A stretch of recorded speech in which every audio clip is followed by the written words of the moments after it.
Our good old buddy John Rocker, remember him, who offended everybody he possibly could. It was 12 years ago now that he did that infamous article or interview with SI, Sports Illustrated's Jeff Pearlman, where he compared riding the number 7 train in Manhattan to Beirut in Queens.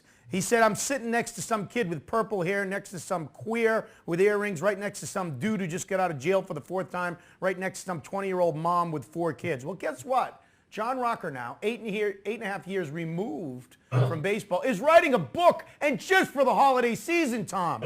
He's co-authoring a book with a gentleman by the name of J. Marshall Craig. The name of the book, Scars and Strikes.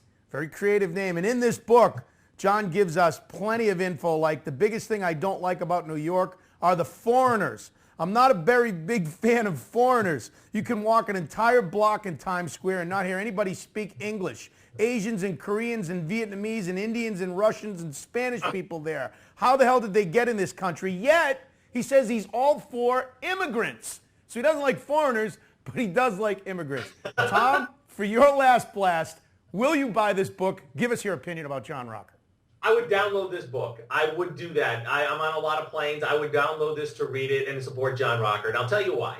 Because I just don't think he's got the intelligence and the filter to really have that last second where he can pull back and not say maybe truly what he doesn't fully believe. I think he likes to go for the shock value, and I think he's entitled to get a book out there, have his opinions known. I find him moderately amusing. I really do. I'm not as offended as other people are by what he says. He hasn't physically hurt anybody, as far as I know. And this is a perfect example of the media building somebody up and then tearing them down. And it was a classic case. They could do a college course on it for what happened to him in the late 90s. So more power to Rocker. If he has any personal attacks against various ethnic groups, I am 100% against that. Okay, he needs to know how to filter and decipher his attacks a little bit better. But I find him moderately entertaining, and I would buy the book.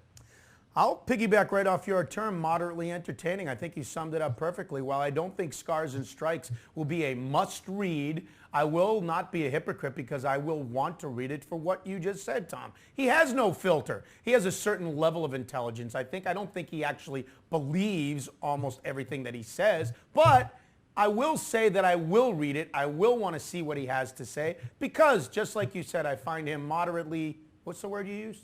Entertaining? Moderately entertaining, yes. So John Rocker's book gets 2 thumbs up from Tom Zenner and I at our last blast. Not a must-read, but a stocking stuffer for Christmas. Scars and Strikes coming up.